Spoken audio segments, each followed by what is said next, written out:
Good afternoon, everyone.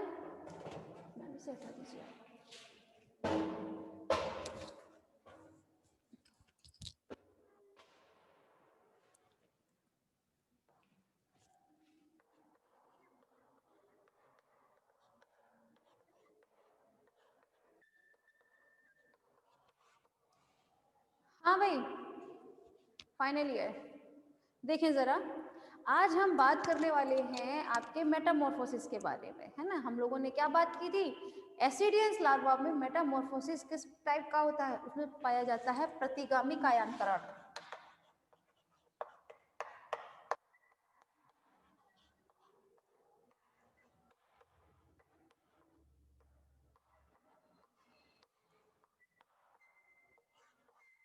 क्या चीज पाया जाता है उसमें, प्रतिगामी कायांतरण।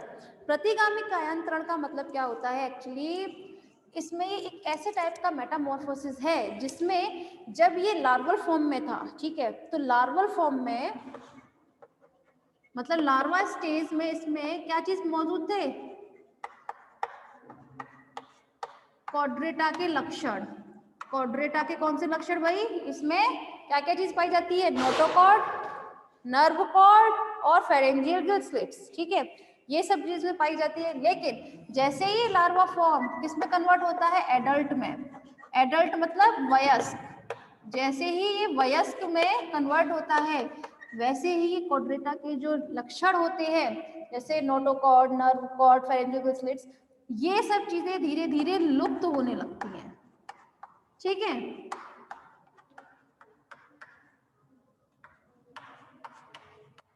तो इस प्रकार का जो कायांतरण है जिसमें लार्वल फॉर्म में तो कॉड्रेटा के लक्षण होंगे लेकिन एडल्ट में वो धीरे धीरे लक्षण कैसे हो जाते हैं, लुप्त होने लगते हैं। तो इस प्रकार का कायांतरण कहलाया जाता है प्रतिगामी कायांतरण। इसके बारे में हम लोगों ने कल काफी हद तक बात भी की थी, ठीक है। तो चलिए फिर आज देख लेते हैं।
देखिए क्लास, जब हम बात करते हैं इसमें मेटामॉर्फोसिस की, ठीक है, तो इसमें मेटामॉर्फोसिस जो है वो आप देख सकते हैं, कल बताया था कि जब ये लार्वा जो है, लार्वल फॉर्म, ठीक है,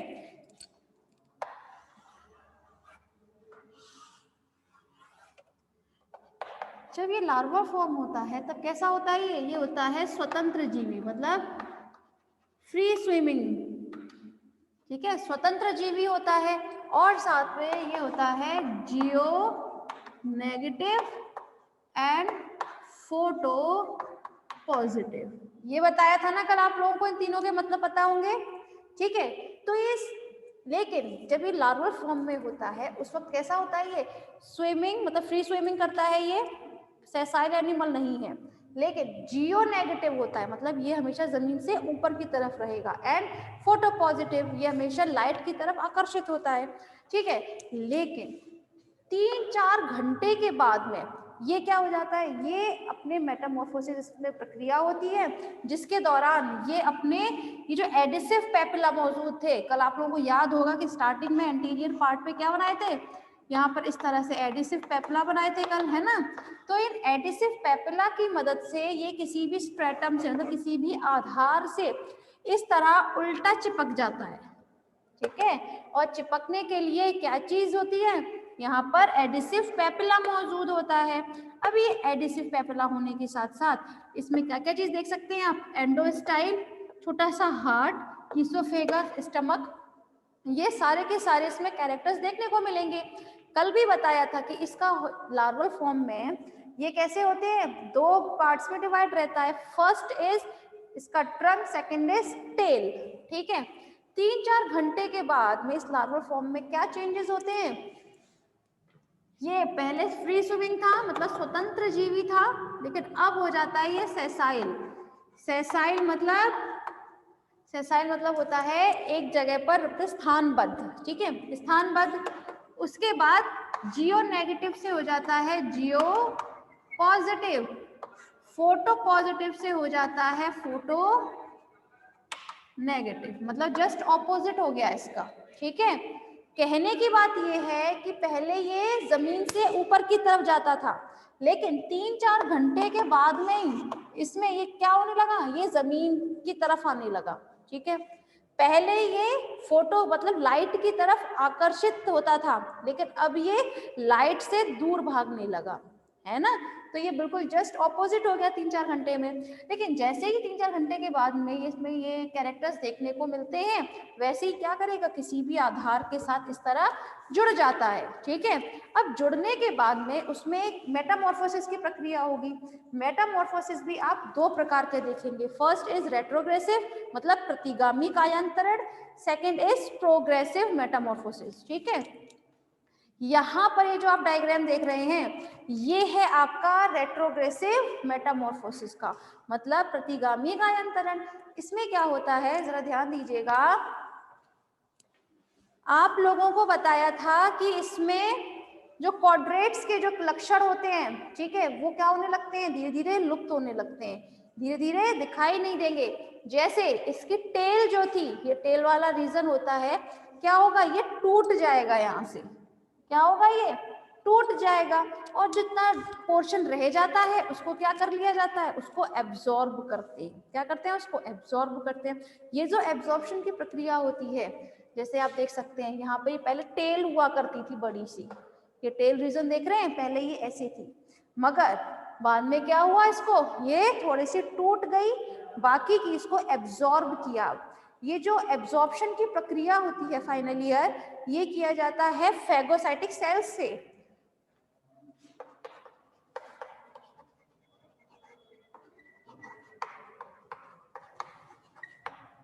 फैगोसाइटिक सेल से इसे हम करते हैं, मतलब इसे हम बोलते हैं फैगोसाइटिक को मतलब क्या बोलते हैं, भक्षाणुनाशन प्रक्रिया, ठीक है।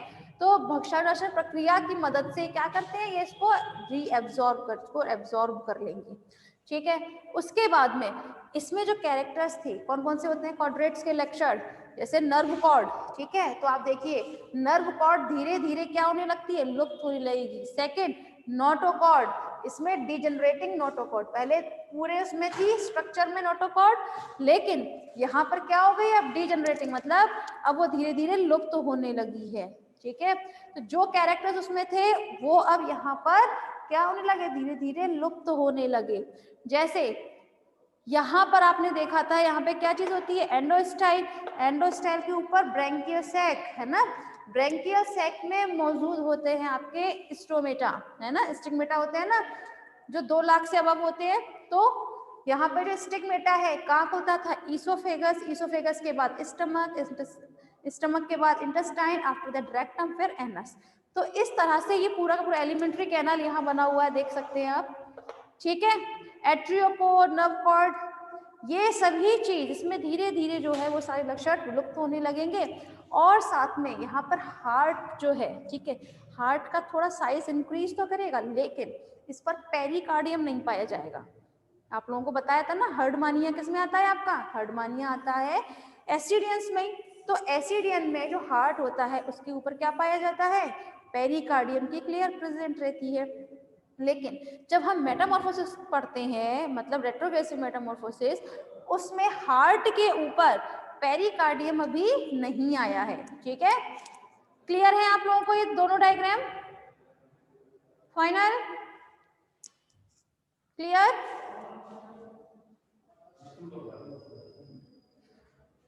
देखिए भाई,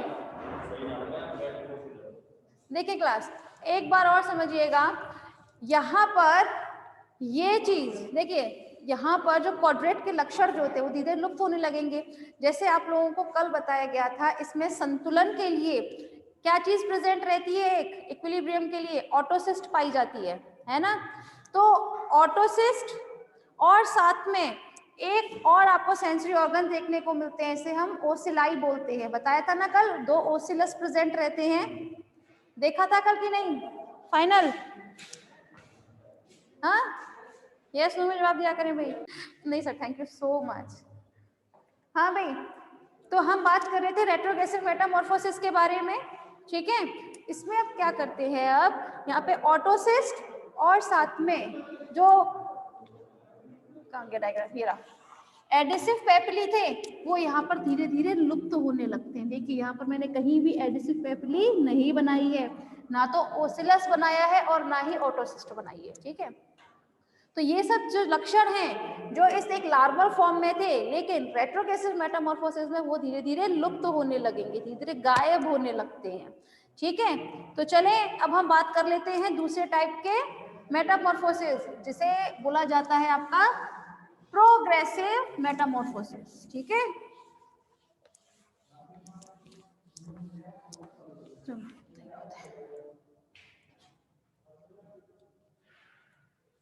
गुड सविता, फाइनल। आप शायद जानते नहीं भाई, मुझे रिप्लाई टाइम टू टाइम दिया करें, मुझे नाम रट जाएंगे आप लोगों के। ठीक है, मुझे भी आप लोगों के नाम याद रखने हैं टिप पर, जिससे बाद में मुझे हेल्प होगी आपके एग्जाम टाइम में। ठीक है,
हाँ भाई, अब हम बात कर लेते हैं अपने प्रोग्रेसिव मेटामॉर्फोसिस के बारे में, जिसे हिंदी में बोला जाता है प्रगतिशील परिवर्तन। ठीक है, प्रगतिशील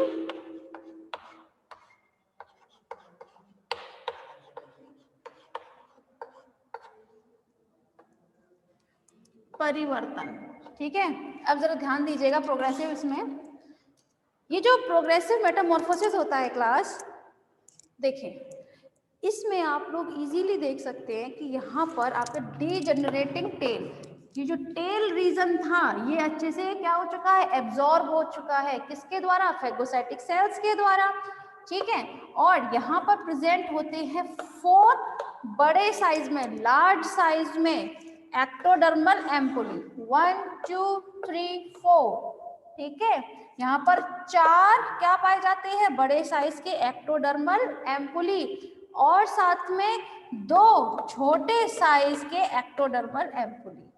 ठीक है, होने को तो इसमें 6 हैं एक्टोडर्मल एम्पुली, लेकिन 6 में से 4 बड़े साइज के हैं, लेकिन 2 जो है वो छोटे साइज के इसमें प्रेजेंट होते हैं एक्टोडर्मल एम्पुली। ठीक है, इसकी होल बॉडी पर, भाई आप लोगों को कल बताया था कि जो लार्वल फॉर्म होता है उसके पूरे शरीर पर क्या लगा रहता है, एक टेस्ट का आवरण लगा रहेगा। ठीक है, लेकिन जब ये एडल्ट में कन्वर्ट होता है, ठीक है, किसमें कन्वर्ट होता है, एडल्ट में, तो ये एडल्ट जो है ये इसमें पूरे शरीर पर तो टेस्ट रहेगा, लेकिन ये जो आपका ब्रैंकियल सैक होता है वहां पर वो वाला पोर्शन जो टेस्ट है वो हट जाता है, मतलब वो ब्रैंकियल सैक वाले पोर्शन पर से आपका टेस्ट जो है वो लुप्त हो जाएगा। ठीक है, बाकी पूरे शरीर पर टेस्ट का आवरण रहता है, ये तो आप हर्डमानियम में वैसे भी जानते हैं। ठीक है, बाकी इसमें देखें आप, टेस्ट के ऊपर एक आवरण है, डिजेनरेटिंग टेल, अभी बताया था। इसका जो ऑटोसिस्ट होती है, जो मतलब इक्विलिब्रियम का काम करती है, ऑटोसिस्ट किसका काम करती है, संतुलन बनाए रखने का। ठीक है, वो भी धीरे धीरे विलुप्त होने लगती है। इसमें जो हार्ट होगा, ठीक है, वो कैसा हो जाएगा, उस पर पेरिकार्डियम पाया जाएगा। क्या पाया जाता है उस पर, पेरिकार्डियम, और साथ में इसमें परिसंचरण तंत्र जो होता है, सर्कुलेटरी सिस्टम, वो भी विकसित हो जाता है, सर्कुलेटरी सिस्टम, और साथ में आपका रेस्पिरेटरी सिस्टम, डाइजेस्टिव सिस्टम, ये सारे सिस्टम धीरे धीरे एडल्ट होने पर इसमें विकसित होने लगते हैं, जो कि अभी तक नहीं थे।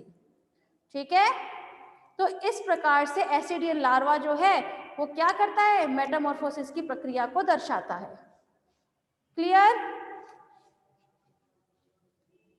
रिपीट करवाना है बेटा, बताइए आप, ये डायग्राम समझ में आ रहा है? हाँ, ये रिपीट कर दें इसे एक बार और।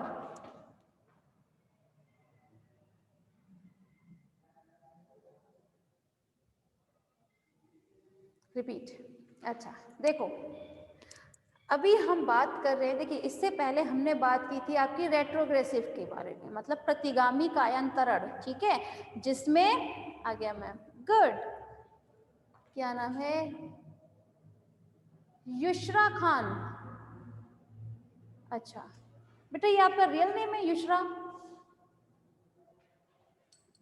चलो ठीक है, धीरे धीरे आपका भी नाम मुझे याद हो जाएगा भाई। देखिए यहाँ हम बात कर रहे थे रेट्रोग्रेसिव के बारे में। ठीक है, तो रेट्रोग्रेसिव का मतलब होता है जो क्वाड्रेट के लक्षण होते हैं वो धीरे धीरे विलुप्त होने लगते हैं। ठीक है, इसमें अच्छा 2 मिनट रुक जाए, बस 2 मिनट है ना, कहीं और जाना है? तो पता है इसमें करते क्या है, फिर हम रेट्रोग्रेसिव में आपके जो लक्षण थे क्वाड्रेट के वो धीरे धीरे लुप्त होने लगेंगे। जैसे इसमें आपकी टेल जो थी वो टूट जाती है, और फिर नोटोकॉर्ड वगैरह धीरे धीरे डिजेनरेट होने लगते हैं, मतलब धीरे धीरे लुप्त होने लगते हैं। जो टेल होगी वो क्या काम कर जाएगी, वो धीरे धीरे एब्जॉर्ब की जाती है, किसके द्वारा, फेगोसाइटिक सेल्स के द्वारा। ठीक है, अब हम बात कर रहे हैं प्रगतिशील परिवर्तन की। अभी जो रेट्रोग्रेसिव में जो कुछ बचा था, ठीक है, जितने भी आपके कैरेक्टर्स थे, अब उन कैरेक्टर्स में क्या होगा, प्रगति देखने को मिलेगी, इसीलिए हम इसको क्या बोलते हैं, प्रगतिशील परिवर्तन, मतलब प्रोग्रेसिव मेटामॉर्फोसिस। ठीक है, तो फाइनली पहले एक बार आप लोग रिजॉइन कर ले प्लीज मैम।